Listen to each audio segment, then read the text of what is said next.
Whether you hug the infield tires or rip the cushion, you found the fastest dirt track podcast in motorsports. Welcome to Where Legends Are Made, the official podcast of Land of Legends Raceway. Here's Stephen and Brad Ovens.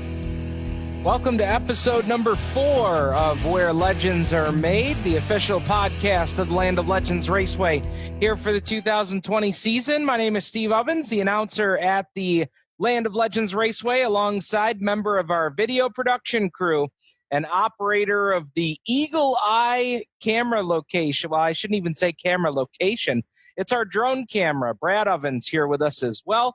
And Brad, well, we don't have a lot of racing to talk about. We got rained out last weekend, but there's still plenty to going on that we want to highlight. And we've got a great interview with Jeff Trombley this week. I think the fans are really going to enjoy that as we get ready to bring in for the first time in 2020 the Capital Region Sprint Association CRSA 305 Sprint Tour coming in on Saturday night. Should be a great show there for the 305s.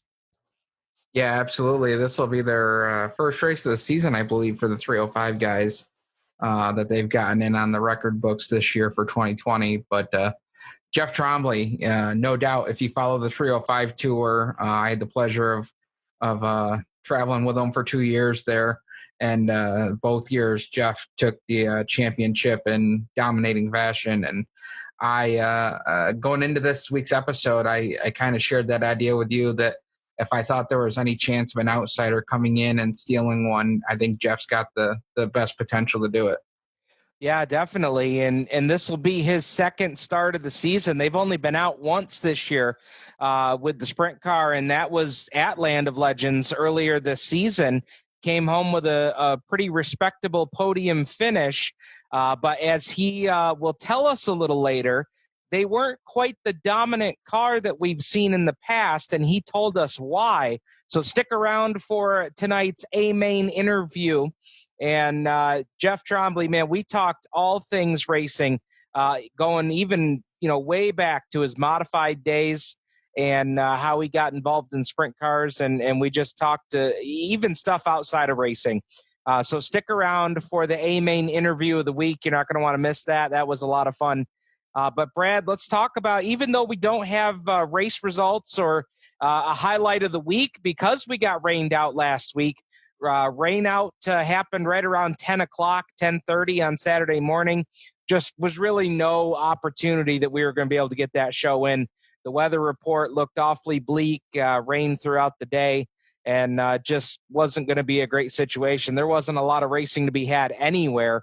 I thought about jumping in the car and trying to travel to a different place, but I think there was only maybe one or two places within driving distance of not staying over a night to try and go somewhere. And the one place nearby me here, they didn't get the entire show in. They tried valiantly, but just a rough weekend weather-wise. But let's talk about some of the things that are happening, Brad. And the first thing I want to talk about is coming up this coming Wednesday night. Wednesday, July 22nd, we've got a big show going on, and it is in celebration of promoter Paul Cole's 50th birthday. It is the celebration of Paul Cole turning the big 5-0, Wednesday, July 22nd. Race time is going to be 7:30, and that's going to be a 3-division card that night with the Pepsi Big Block Modifieds. We've also got the Speed Connection Sportsman and the Street Stocks. Modifieds are going to go 50 laps that night, $5,000 to win. The Speed Connection Sportsman will go 25 laps, $1,500 to win. And the Street Stocks will go 20 laps in distance for their first midweek special of the season, and they'll race for $500 to win. The really cool thing about this, draw-redraw format, no points, only bragging rights on the line. Bring the cars out. They've got some great money on the line to help promoter Paul Cole celebrate his 50th birthday. And we've got a special program going on for that 50-lap Pepsi Big Block Modified feature. Fans have the ability to sponsor a lap. Lap sponsorships for the modified race are $100 a piece. But here's what you get. You get to advertise either your business, you can honor someone, do in memory of, highlight your business, whatever it is that you'd like to do with that lap, you can do so. There's the people, we've already sold 15 laps so far. And every time we get new sponsors, we update the graphic. So these folks that are jumping on early are getting added value of that advertising and getting that special dedication or business highlight out there already. So jump on that early. It's $100 a lap. Plus, here's the bonus.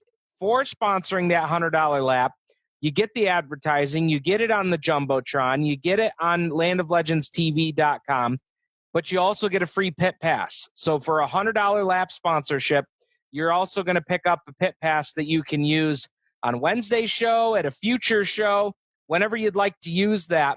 There's a pit pass that goes along with your $100 lap sponsorship. So keep that in mind. Again, we've already sold 15 of those. The most recent ones that we sold was Jason Quigley just picked up lap 20. The AJ Slideways 14J fans are chipping in on lap number 14. They've split that up 5 ways.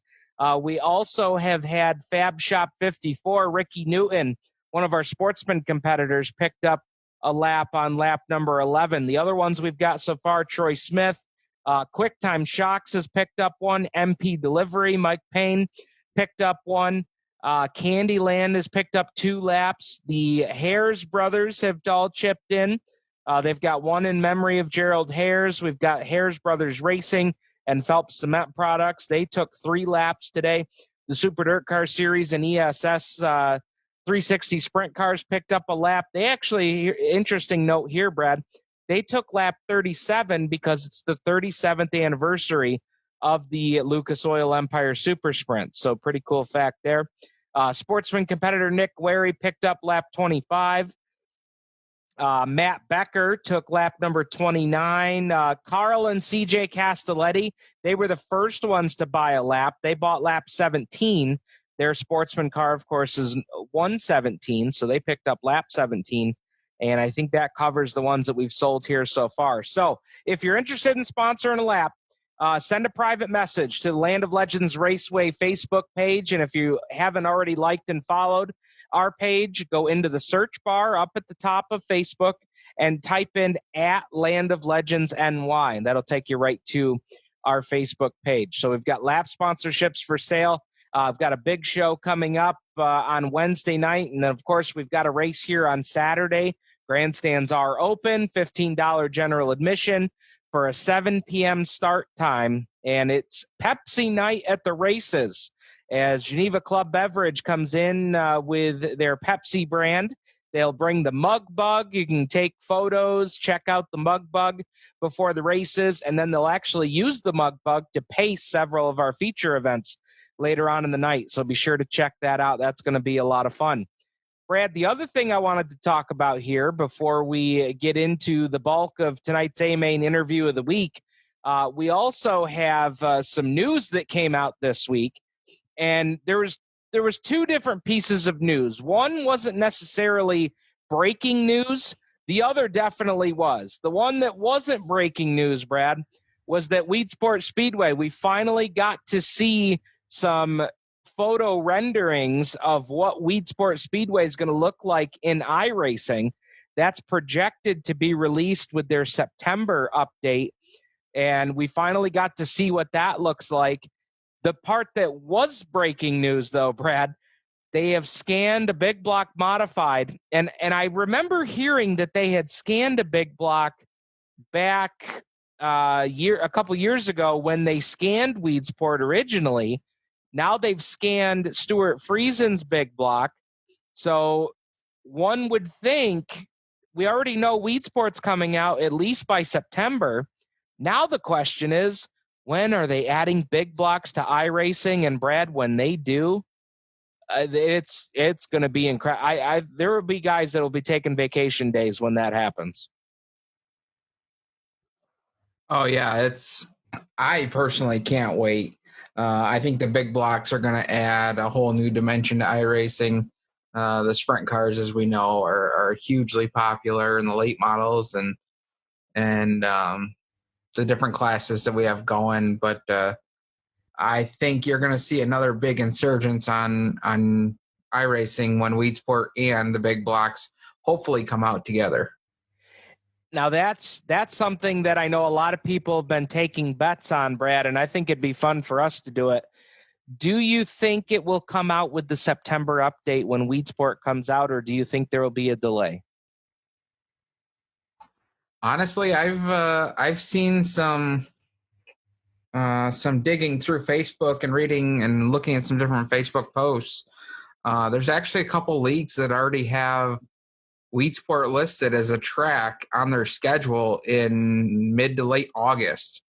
So I'm not even sure if we may even have to wait until September for Weedsport. I think Weedsport may get released even before then. And then I'm wondering if maybe the big blocks will finally get their final version released in the big release with the September release of their big annual quarterly update.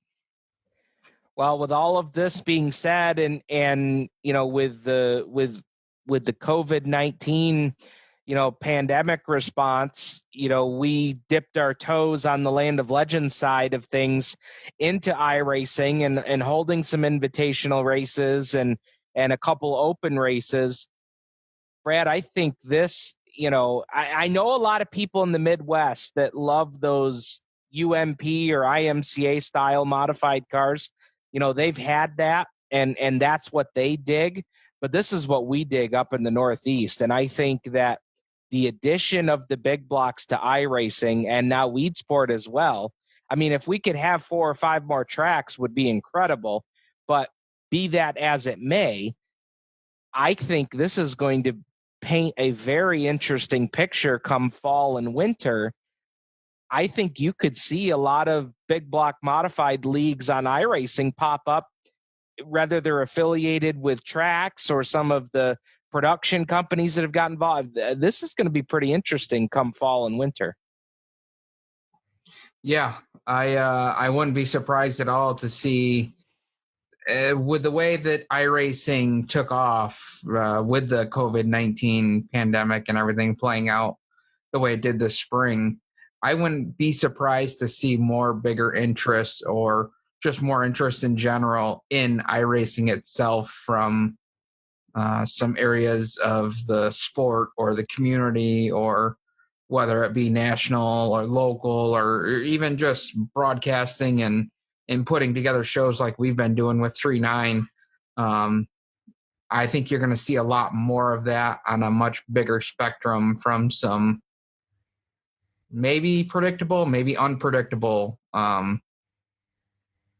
avenues or the people that may not have really given it the full thought that iRacing was a legitimate, you know, a legitimate production that could be put on for you know, big entertainment value. But we'll see. I think it's the perfect recipe for a big explosion like we had with COVID-19. If Weedsport and the big blocks do get released by September, I think you're going to see a big increase in online users and new users and just in general. You know, I think the big blocks are really be a big boost for iRacing. I couldn't agree more. And if it's something, and I've already seen some drivers, once they saw the renderings of Weedsport and they saw that a big block car earlier this week was getting scanned, I think the other thing that, you know, we saw a lot of drivers saying, oh man, now I need to get a rig. Like, I held off in the winter and spring because we thought it was just going to be a one-time fad kind of thing. Well, now all of a sudden, now that whole game has changed. And Brad, you know, from experience in doing the machine builds that you did for our little company here, if this is something that you're interested or something you know you're going to want to do in the off season, I think now is the time to start speccing things out and looking for things, because with the explosion this winter and early spring, there's a lot of parts and pieces, steering wheel, pedals that were kind of hard to come by because things got so popular so quick. Yeah, absolutely. And I also kind of think it's not helping our fact with the whole pandemic and everything going on and manufacturing getting shut down overseas. I think that really, really ought to put it into perspective of, what would happen. Production, overseas production was shut down for, I'm going to say maybe 6 weeks, 7 weeks. Yeah. For major big production and just the impact that it had on us here across the seas in the US and around the world in general, just being able to get stuff, a set of wheel and pedals that usually would have only cost you $250 was now, you're looking at spending $400 or $500 to buy something either new or even to buy something used because it's just, there's such a high demand and you can't get the new stuff because it's all on back order. But I think it'll be fun. I think it's a lot of fun. I know it's a lot of fun for us because you see a lot of people come on and they think, oh, it's a video game. How hard can it be? And it really shows. Those guys aren't joking when they say they spend 40, 50 hours a week just turning laps on iRacing to be as good as they are and stay as competitive as they are. Oh, without a doubt. Without a doubt. So it's going to be something to keep your eye on here as things transpire. We know the Weed Sport Speedway release is coming out pretty soon. So be sure to tune into that on iRacing. And, we're going to have the big blocks before we know it. And that's, everybody is just waiting with bated breath to find out when that's going to happen. But we will move on. That's what we've got here for news and some breaking news that's happened over the last couple of days. We're going to fast forward to heat race number 3 when we come back. It's This Week in Land of Legends Raceway history. Land of Legends Raceway fans, tune in each and every week of the racing season to Where Legends Are Made, a podcast dedicated to covering the drama, excitement, and hear from the drivers from your favorite dirt track. Stephen Ovens and Brad Ovens walk you through the week that was Where Legends Are Made. Subscribe on Apple or Google Podcasts and visit landoflegendspodcast.com. Fans of Land of Legends Raceway and the Where Legends Are Made podcast, we've got a great opportunity for you to feature your business. We have opportunities here to sponsor Where Legends Are Made. We have all different features of the podcast. You can pick to be a sponsor of one of our heat races. Maybe you want your business name attached to the top 10 read-offs for the week. Maybe you want your business to be the one that's heard when we play our highlight of the week. Maybe you're a history buff. You want to sponsor Heat 3, where we talk about this week in Land of Legends Raceway history. Maybe you want to be the main sponsor. So when we interview our main driver of the week, you want to get your business out in front of that. We've got plenty of opportunities for you to do so, and we can work inside of any budget. And believe me, if you're listening to this and you're saying, oh, I don't think my business has the advertising budget to sponsor a podcast, believe me, we can fit inside of anybody's advertising budget. Get your business a little bit of advertising here on Where Legends Are Made. Contact us right here on the Land of Legends Raceway Facebook page if you're interested, and put your business in front of all of our fans where legends are made. Let's roll back the calendar with This Week in Land of Legends history.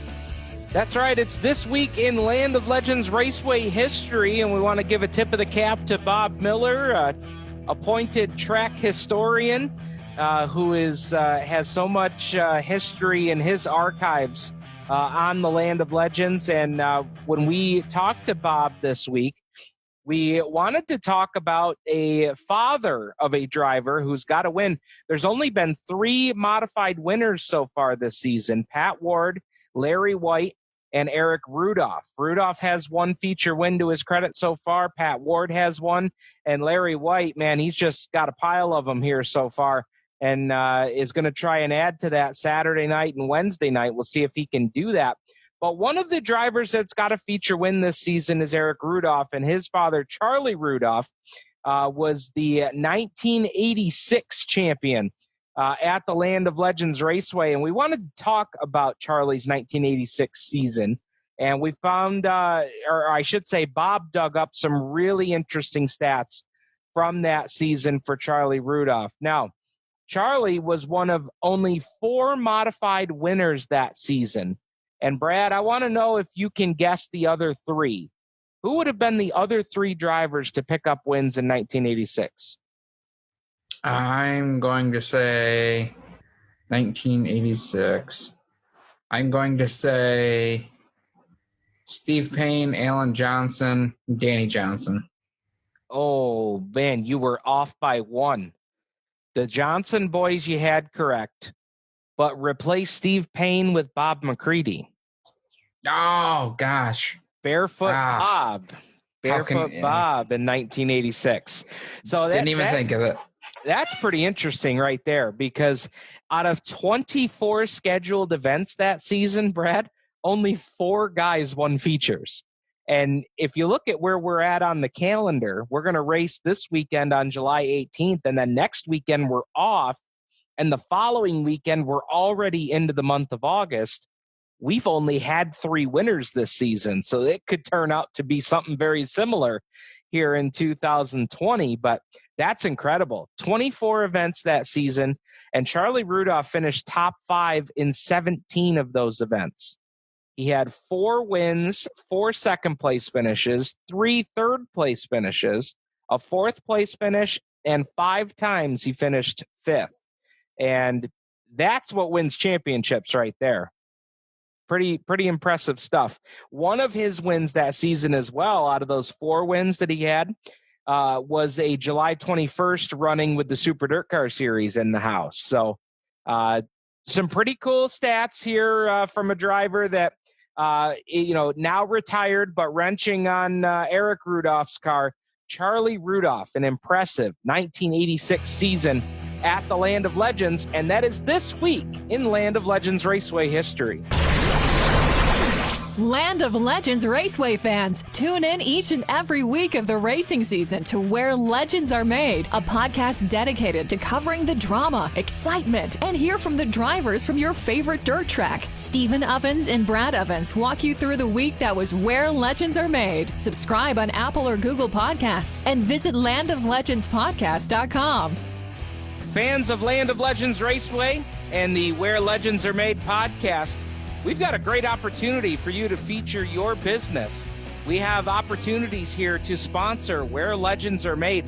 We have all different features of the podcast. You can pick to be a sponsor of one of our heat races. Maybe you want your business name attached to the top 10 read-offs for the week. Maybe you want your business to be the one that's heard when we play our highlight of the week. Maybe you're a history buff. You want to sponsor Heat 3, where we talk about this week in Land of Legends Raceway history. Maybe you want to be the main sponsor. So when we interview our main driver of the week, you want to get your business out in front of that. We've got plenty of opportunities for you to do so, and we can work inside of any budget. And believe me, if you're listening to this and you're saying, oh, I don't think my business has the advertising budget to sponsor a podcast, believe me, we can fit inside of anybody's advertising budget. Get your business a little bit of advertising here on Where Legends Are Made. Contact us right here on the Land of Legends Raceway Facebook page if you're interested, and put your business in front of all of our fans where legends are made. Whether you hug the infield tires or rip the cushion, you found the fastest dirt track podcast in motorsports. Welcome to Where Legends Are Made, the official podcast of Land of Legends Raceway. Here's Stephen and Brad Ovens. By the grace of God and 800 horsepower, it's time for the A-Main interview of the week. Well, that's right. It's this week's A-Main interview of the week. And with the CRSA 305 sprints coming to town this weekend, we're going to get a chance to catch up with multi-time CRSA 305 Sprint Tour champion Jeff Trombley. Joins us on Where Legends Are Made. And Jeff, welcome to the program. Good to have you on here with us for the first time. And it'll be great to have the tour with us here this weekend for the first time this year as well. Well, thanks for having me on. It's great talking to you guys. Well, tell us, we're going to kind of start because, the podcast has been interesting. We've had a lot of diehard fans that have been fans of racing at Canandaigua for a long time. We've also got some new fans, and I know there's a lot of folks that have been tuning in that are kind of new to all things Land of Legends Raceway and dirt track racing as a whole. And for some of those newer fans, they may not realize that the name Jeff Trombley, not just synonymous with sprint car racing. I mean, you had a lengthy career behind the wheel of a modified. Where did all of that start for you, wheeling modifieds? Oh, modifieds. Well, we started back in the mid 80s in the Capital District, running Albany, Saratoga, Fonda. We used to travel around a little bit then, but not a whole lot. Then we started venturing out to Weed Sport on Sundays and Rolling Wheels. And then we got even crazier and started venturing out to hitting the Super Dirt Series and ran that I think I did that like 3 seasons in a row out on the road, besides running Friday night at Malta, Saturday at Fonda, and then Sunday at Weed Sport. So we got around to a lot of tracks, met a lot of awesome people, raced with a lot of great racers. Then we ended up backing up a little bit and raced at Fonda, did a lot more local stuff. And then I actually just decided that I kind of had enough of the modified stuff, and I was just definitely tired of the traveling to the local tracks, going to the same weekly racetrack. And so I just decided that we were going to stop. And I actually had made up my mind that I was just going to retire, and that was it. And then that lasted like 3 days. And my buddy Warren called me up, and he had just had a seat come open in his car and just asked me, hey, we'll just go and run some shows and just go have some fun. And we started that 3.5 years ago, and we're still doing it. Awesome. We just, the cars all came down to my house. I still have a couple of my guys that worked with me. He's got a few guys that worked with him, and we go to, kind of work together on the cars, and we kind of go where we want to go. So it worked out really good. Where did racing start for you? How did you get the racing bug? Was it, primarily a family deal like we see with a lot of racers? No, actually not at all. My family wasn't into racing at all. Just local. I actually hooked up with a couple of guys that I worked with that were working on a car. And way back when, I worked on a car that Tommy Corellis drove. We ran some Lebanon Valley shows with it. We ran some Fonda shows way back with Kenny Shoemaker when I was a kid, just helping out, working on the car. So it was just mainly going to local garages and just helping out some local guys. I did a little bit of go-kart racing with some friends, got hooked up with Bob Hackle and ran mini stock stuff for a few years. And then we just I hooked up with a couple of guys down this way, and we built our own first modified and just kept on going from there. Thinking back to the modified days, you talked about all the places you went to and, traveled a little bit with the dirt series. Is there a modified win that is most memorable for you in your career, wheeling the modifieds back in the day?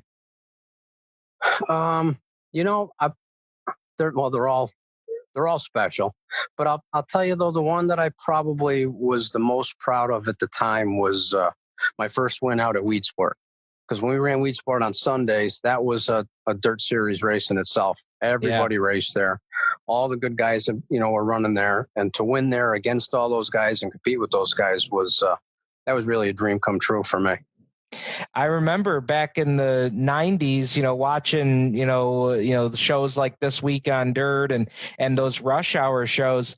They always say, Doug Logan and Gary Montgomery always used to say, all the best guys from your Friday and Saturday night track, they all came together on Sunday because everybody was at Weed Sport.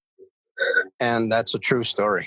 You could run, I could finish, say, 14th or 15th in a feature and have raced all night with Bob McCready and Alan Johnson or somebody. And, there's just the talent that was there, with the field was right full of, anybody could have won. So it was really tough, but that made you better.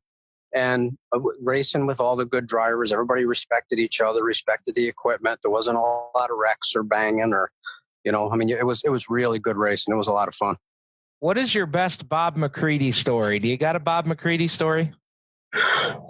Well, probably Bob McCready beat me at Rolling Wheels one day. We were running the 200. I was leading with 2 laps to go, and he got by me right at the end. And he came over after and grabbed me by the shoulder. And when he came over, just told me, really good job. He saw my tire was burned right off the car, and he just squeaked me out at the 200. And I was actually impressed that he came over. And I mean, he's a really good guy. Yeah. Oh, that's awesome. Yeah. You've talked about, the transition, now to running sprint cars here with Warren. What was that transition like? And up until 3.5 years ago, had you ever been in one before? His car I ran about 25 years ago. I actually ran about 3 or 4 races with him. We did a couple of weeks. He got hurt and he needed a driver, so I actually did a few racing with him.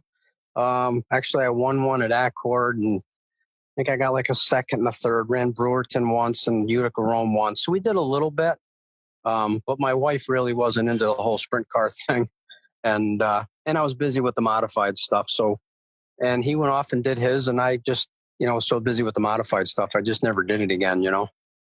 Gotcha. But I'm glad we have a lot of fun. We really do.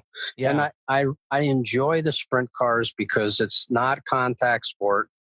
Everybody, you have to run clean. You can't jump a wheel because then you have to get wrecked and get hurt. So everybody gets along better. You don't have the yelling and screaming after the races. We all get together and hang out and have a bite to eat. And, it's a really great, no matter which one of the group of sprint cars you go and travel with. Yeah. They're all good groups. The CRSA, that's like a family because everybody travels together. When you go to different tracks, they bring their own officials and, and they run the whole show. You have the same guys running it, the same guys you're dealing with. And it's a really great organization.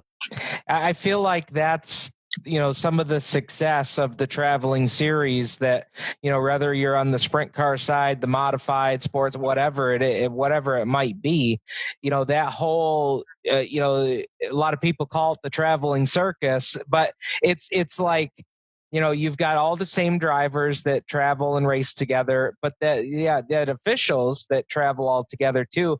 And I know that, here in the last couple of years, speaking with the CRSA tour, Pete and Dale Meskel working alongside with Mike Emhoff, they've done a really nice job with the series the last couple of years. And, Pete, for a guy who's got a career, a lengthy career in law enforcement and public service, I mean, he really runs a nice series with the 305 tour.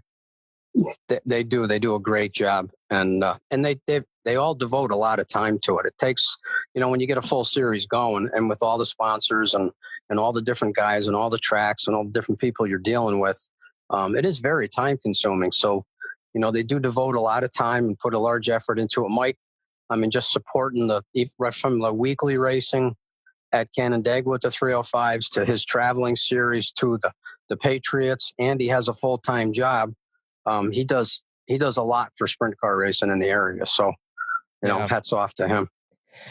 Let's talk about the series. I mean, this is going to be the first round of the series. This has been such an odd year, not just on the racing, but just, in general in life.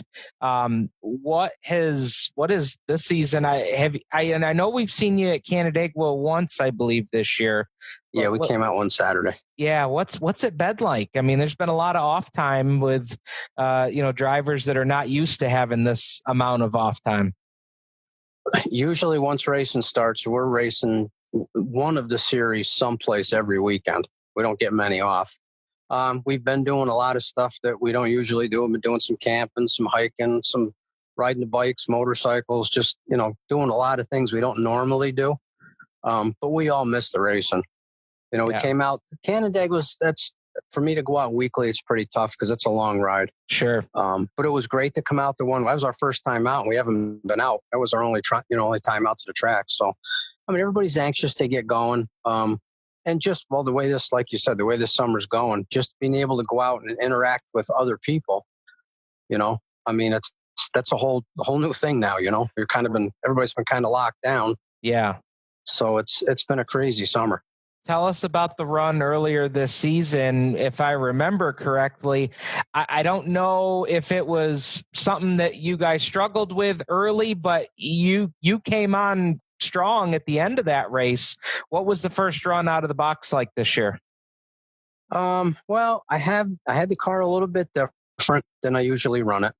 I was probably a little rusty. That was the first time out in the car, and I wasn't happy with the way the car was feeling. And I made some changes for the feature, and it didn't help at all. But I kind of moved around on the track a little bit, and there was a yellow right at the end, and I just changed my lines up and just found some different grooves and was able to get up to second.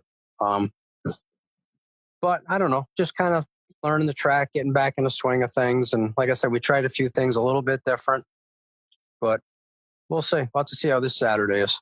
What's the toughest part about getting around Canandaigua? Following the racetrack. I mean, it's a nice surface. It's a nice track. I like it because it's racy.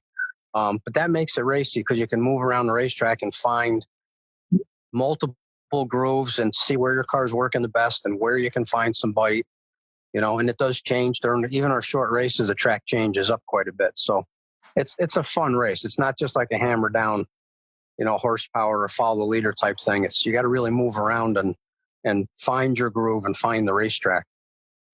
Is when you talk about fans that are maybe haven't been behind the wheel before, people ask this frequently. When you're trying to find a line, is it more of I've been running the high line for a few laps and I don't feel like I'm going anywhere, so I just go to the bottom? Is it trial and error, or is there something that you can see from the cars ahead of you? How do you attack that? Well, you kind of do all of the above. Okay. You do watch and see where the other guys are running. It's not just really like you have the inside line or the outside line. It's, how you enter the corner, the angle you enter it, where you cut through the middle, how you're exiting the corner, which way you got the car, how you got the car winged over. There's a lot to it. It's just not getting stuck in the rut of being in one groove and trying all the different grooves in different ways until you find what feels good. And sometimes you find it early and sometimes you don't. That's what makes racing fun. It's not, everybody's not in the same thing and you're not doing the same thing. And you just kind of venture around. And when you do get on a racetrack like that with the surface like that, that's why I really like it, because you can move around the racetrack and find the different grooves, and you can race 2, 3, 4 wide, and it's available there if you find the right groove to get you going. Well, it's fun to hear you describe all of this, and the word that I hear coming up a lot is fun. And for somebody that has had, so much experience in the sport and has gone through the highs and lows of the sport, it's really kind of cool to hear somebody with the experience that you have that is still having a ball racing race cars. And it's great that you've been able to find a way to do that here with Warren and the 3A team. Yeah, well, there's not many people left out there to do it for a living. So if you're not doing it for a living, you're doing it for fun. So you better be having fun doing it, otherwise you're wasting your time. And I did get that way with the modifieds. It got to be, even doing it just on the weekends, it got to be, I wouldn't say monotonous, but it got to be as another job, and we just weren't having the fun. Sprint cars are a ball. I mean, everything happens a lot faster. And another thing too, it was all new to me. I knew absolutely zero about sprint cars. So, I mean, I'm learning the stuff and learning shocks and setups and how to drive them and different ways to drive them. And that has been challenging. And maybe that's a part of it that brought the fun into it. Something new, something different. And like I said, we're having a ball. That's why we go and do what tracks we want to do and where. If we don't want to race one weekend, we're going to take the weekend off. Awesome. Yeah. We've got at Canandaigua on a weekly basis, we've got such a crop of young talent that has come through and still racing at the track now. I'm thinking of a new guy that we got just started this year, Ethan Gray, young guy, getting some tutelage from some of the veterans at the track. But for somebody like yourself that's got some experience and now has experience here in these sprint cars, what is something that you would offer up to advice to somebody who's just getting started here, particularly with the 305 sprints? Well, you got to just be patient. Don't overdrive. Don't get yourself in a position where you're banging into people, and be patient and just drive the car as fast as you're comfortable driving it, and you'll get faster. You can't just go out and run the thing wide open and jump a wheel and wreck the car and get hurt, or, be patient and just learn the stuff as you go. Awesome. You've talked about some of the things you've been doing in the off season, going camp and doing. What's one other thing that non-racing related activity that if Jeff Trombley's going to say, you know what, we're just going to relax this weekend, other than maybe going camping, what's something else that you like to do for fun outside of racing? We do get together. There's a group of us to get together, and we usually have like a weekend party around the pool, or shoot up to the lake and ride on the boat and kind of hang out up there and just kind of chill out and relax. Awesome. That was one of our fan questions that they sent in with the request. They wanted to hear you, and man, this time has flown by, and again, we appreciate you stopping in and checking in with us here on the Where Legends Are Made podcast. Really, really fun interview, man. Got to know a little bit more about the driver and a little bit more of some of our drivers at the track outside of the racetrack, which I think the fans really enjoy hearing about. So we appreciate the time. If you want to go ahead and give some of the people that help make all the efforts happen a plug here before we get you out of here. Sure. Well, Warren Alexson that owns the car, Warren and Marie give me the equipment to run. My wife Serena supports me. She goes to just about every race since I started racing, so she's as crazy as I am. Big Dan Hansen does all the tires, and he's been with me doing tires for 20 years plus. Craig and Warren's brother, Tommy, they all help out quite a bit. So, without the extra support in the garage and helping out, you really can't get the stuff done. And then sponsorship, we've got obviously Warren's Auto Body, but Powder Tech helps us out and gives us a sleek finish on the frames and helps us out with all our body stuff. Maple on the Lake, a local restaurant that helps out. Hildenberg Excavation came on board. They're a new sponsor this year. We haven't been able to give them a whole lot of track time this year yet, but they came on board. Roosevelt's Towing, they're from down Fonda Way. They help out quite a bit. So, and without the support of the sponsors, a lot of us wouldn't be able to do what we like to do. So I'd like to give them a little shout out whenever we can. I appreciate that. Awesome. Absolutely. Well, man, you've got a series win at Canandaigua in 2018, 2019. We'll see if you can go for 3 in a row here this weekend. We're going to give it a try Saturday. All right, man. Thanks for stopping by. And again, really, really good stuff. We appreciate your time very much. All right. I appreciate the call. Thank you very much. All right, there is Jeff Trombley, our A-Main interview of the week. Stick around. When we come back, we will get to tonight's Dash for Cash, your chance to win some Land of Legends swag, tickets, and Land of Legends TV passes. Stay tuned. Land of Legends Raceway fans, tune in each and every week of the racing season to Where Legends Are Made, a podcast dedicated to covering the drama, excitement, and hear from the drivers from your favorite dirt track. Stephen Ovens and Brad Ovens walk you through the week that was Where Legends Are Made. Subscribe on Apple or Google Podcasts and visit landoflegendspodcast.com. Fans of Land of Legends Raceway and the Where Legends Are Made podcast, we've got a great opportunity for you to feature your business. We have opportunities here to sponsor Where Legends Are Made. We have all different features of the podcast. You can pick to be a sponsor of one of our heat races. Maybe you want your business name attached to the top 10 read-offs for the week. Maybe you want your business to be the one that's heard when we play our highlight of the week. Maybe you're a history buff. You want to sponsor Heat 3, where we talk about this week in Land of Legends Raceway history. Maybe you want to be the A-Main sponsor. So when we interview our main driver of the week. You want to get your business out in front of that.